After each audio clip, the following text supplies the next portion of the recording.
What's up, YouTube? So this PJ Chess back with another video. So today, this is game 2 of the Michigan Class A Championships. I lost the first game in heartbreaking fashion. Go check out that video. Probably came out yesterday when this is posted, and I won game 2. However, it did come at the expense of someone I know, a fellow MSU chess club compatriot, a friend. We played in the in the collegiate chess league together. So it sucks playing people you know. I'd rather play people I don't know or don't care as much about. This is someone that we watch each other's games during this event, and we were matched up in round 2 as we both lost the first one. They would get the win. You see, with the 93.4% accuracy and the brilliancy. So it was a pretty good game from both of us. I actually do it from my perspective. I think that makes a little more sense. And let's start this review. Actually, before, make sure you subscribe, like, sub, comment. I think subscribe and sub are the same thing. Also, this is a different lighting if you can't tell. So I'm messing with the lighting because, you know, small account, see what sticks. They go d4, I go pawn to d5, pawn to c4, pawn to e6, and knight to f3. Now, as I mentioned, we play at the chess club a lot, so we've actually played this opening so many times against each other. We kind of like blitz this part out because we each know what the other person does. And this is where I say the first change happens. Usually, let's see, I'll go knight here, and I'm starting on b6 after playing a line a bit more.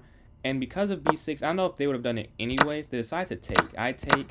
And this is definitely a little different than we usually play. The queen on e7, that's something I usually do. And this is 2 games in a row. I have something I'm a bit unfamiliar with.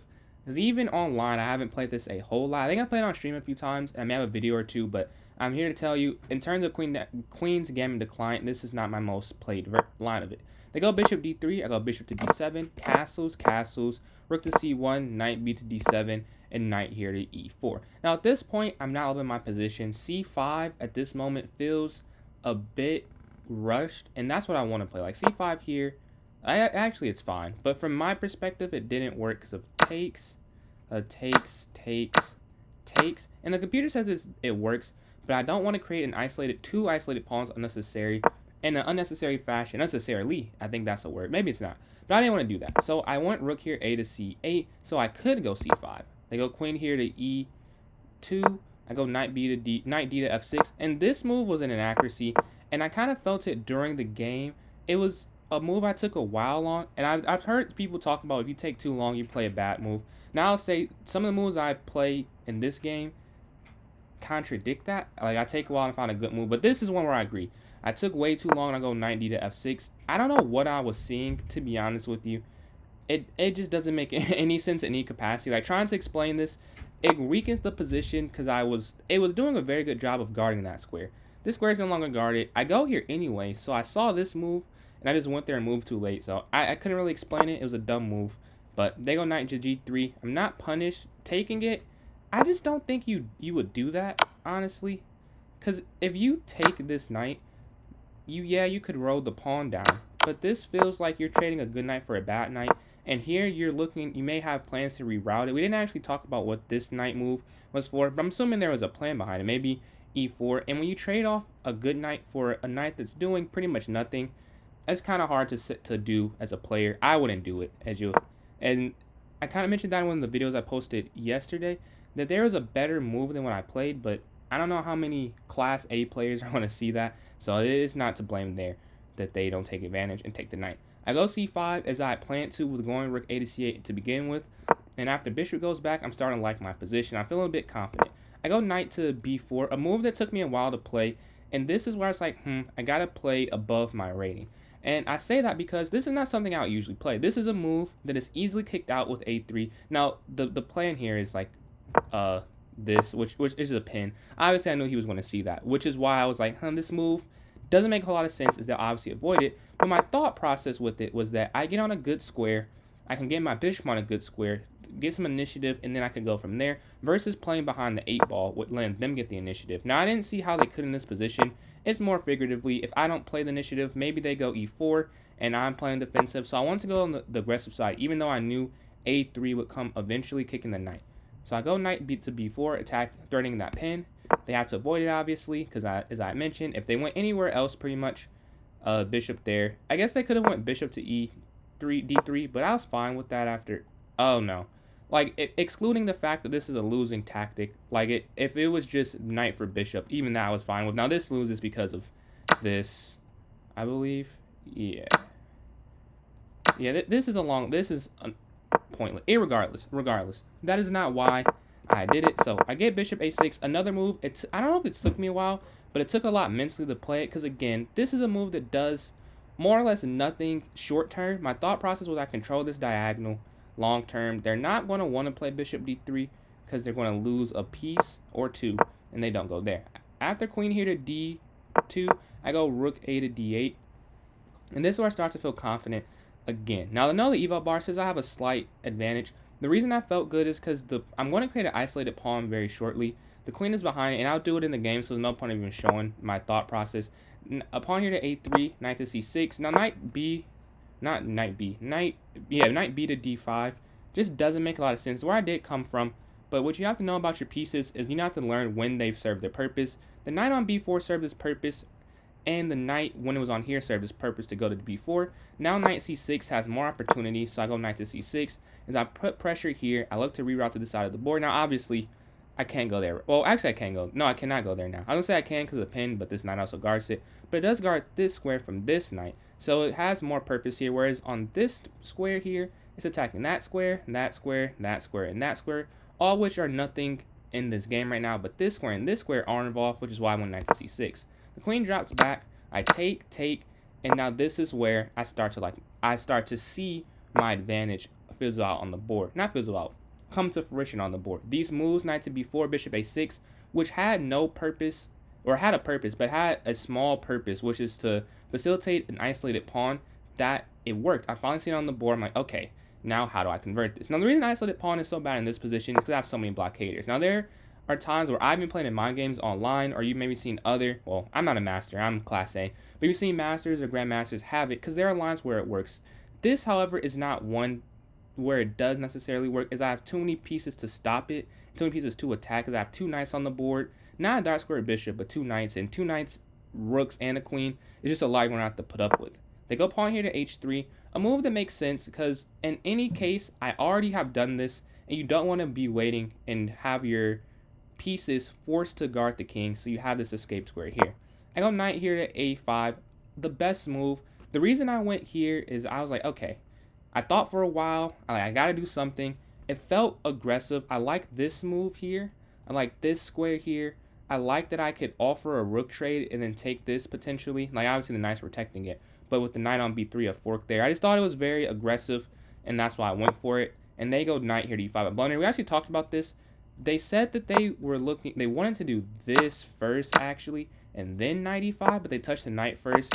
And unfortunately, it's touch and move tournaments if you've never played. So they go knight e5, and I punish it. I take, and knight b3. Now, this is a move. This is my favorite move I found in this tournament. Actually, no. There's one more move that I found. It's the next game. I draw it, and I'll get into that when I talk about that video. But I have a move with that move in that game that I liked better. This is my second favorite move for this tournament, knight b3. The reason I like this so much is because it may not be obvious, because maybe you just take here. The issue with just taking, well, actually, I'm wrong, because I thought this was the problem, but it's saying after rook d6, this is fine. Really? What? Bishop a2, queen d8. So yeah, it says it's fine here, but I did not think so when I was playing it, so I decide to go knight b3 to fork and then take the pawn. So now there's no issues. I should maybe explain a bit more. The problem I had with just taking with the rook is the fact that the knight is still here, and that the rook, there's a potential skewer with the queen and the rook coming down to c7. So that's why I didn't love just taking the pawn automatically. So my reason was wrong, but it's the best move. And I get up a pawn here, and that's okay, don't lose. Like, I'm up the pawn, I did the hard part, just about converting. I go queen here to c1. I go queen here to d6, the best move. Knight back, and here I actually find the brilliant move, qx g3. Now, this being brilliant, I don't love. I guess cool that I found it, but it is not brilliant. Like, it's pretty obvious when you're up material, you want to go to an endgame. I take this, knight to e2 check, take the queen, and rook here to c8. Now, this is not the best move, as you'll see in a second why it actually is. I thought it was better than it was, but they find the correct resource, rook c3, knight to d5. The computer's even saying not to go after this this is the camera, this pin, because it doesn't work. After rook drops back, bishop here, the knight or the knight could have went there. I guess maybe it couldn't have, but none. Whatever it is, the bishop protects the rook. I decide to trade anyways, as I am up in this position, and here I go bishop b5, an important move. Not that I can't win otherwise, but now the knight can't infiltrate on d7 and c6, which is why I went there. They go bishop here to, what is this, e4. I drop my knight back to e7, another best move. I don't want to trade bishop for knight, and you'll see I actually do something the complete opposite.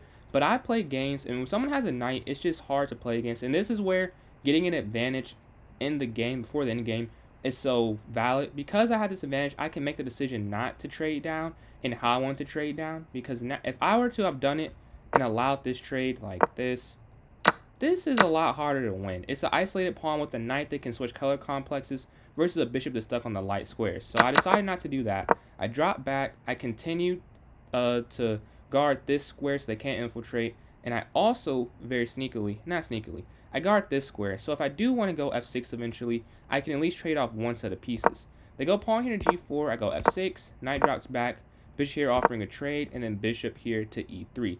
Now this is a point in the game where I thought for a while I had a time advantage, as I move pretty quick for a classical player, I'll say, mostly because a lot of the times I have played this position before. So this position, not specifically, and I take a while here, and I decide to take. Now, this is not the best move, and I didn't calculate that. I sort of figured that, because an issue in their position right now is this pawn is completely free. Like, there's no pawn that can remotely slow its progression.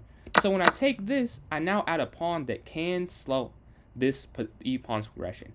The reason I decided to do this is because I didn't want them to have a knight. And the reason I didn't want them to have a knight is they don't have a knight. My knight can control the squares a bit better than the bishop. Obviously, the bishop is a long piece, and I read in the book Jeremy Silman's How to Reassess Your Chess, is actually a bishop that's better in an endgame with pawns on different sides of the board. But I calculated that because of this knight and being up a pawn, I'll be able to put pressure on the correct squares, and they would not be able to stop any attack on the dark squares because they have a light square bishop, which I end up being correct in. I go king to f7, king here to e3, the best move, and I offer another trade. Now, this is another move that took some mental gymnastics to play, because it does, if they were to take, this feels kind of like it's no longer a complete free ride to the other side. And then if I were to take with, let's see here, knight, oh, this is still winning. Okay, that was fine, but the other one wasn't. But I end up doing this trade. I go f5 and then go h4. Now this is when the game kind of ends, because the issue with me doing the bishop capture is that there's now a pawn that kind of stops this. But when I take, this is a mistake. I'm not, it's a mistake, but not really. I'm still winning, and you have to do, if I play the best move, I don't know if I would have won it. I know how to win this type of endgame, so I go for this type of endgame. King comes forward, bishop there. Now I expected king here, and now king here I would have had some issue, but after knight g6, h5, then knight to e, I'm still going to win this game, but it is a little bit harder. But when the king doesn't come forward and my king comes forward, it's just almost impossible to stop what happens next. I go pawn here to g5. g5, an important move. You don't want the king to ever get in and get over here. And now they can't, because my king can always maintain and guard this square, but it couldn't always guard this square. And you'll see they drop back. They even offer to let this pawn get taken because of how important the square is in the position. I don't go for it, although I think I could have. Yeah, I could have taken. But I decided not to, as it was just simpler to move the king forward.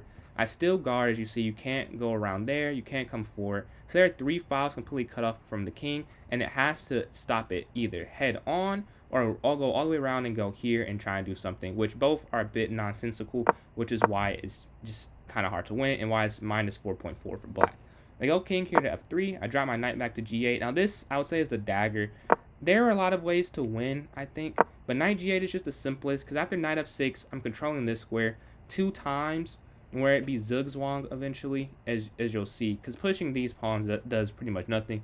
Then it also runs the issue of king running there. It was just too many weaknesses in this position at this point. I go knight to f6, pawn here to e4, knight here to d5, and after knight here to e3, they resign, as there are just too many issues. The best, let's see what the best computer move is, because I kind of calculate all this. Bishop e6, it runs into knight c4. This is a fork, and then if you do take, it doesn't even matter, because after king here, I can just go king back. I mean, you like if you push the pawns, like it doesn't really matter. Push, and now there's nothing. You have to move the king back, and then I could even sacrifice this pawn and go take those pawns. So yeah, that's how I won the second game. It was a very good game, and you saw the accuracy. Both played very well. 89.2 and 93.4. It was a difference of this blunder here. If this doesn't happen, we likely draw and have a different outcome. But that's chess. One move will change it all. And I have a game tomorrow. You'll see one move I make is just, it changes it all. So it happens to everyone. But yeah, thank you for watching, and I hope you enjoyed this recap and explanation. If you did, make sure you subscribe and you like, and have a good one.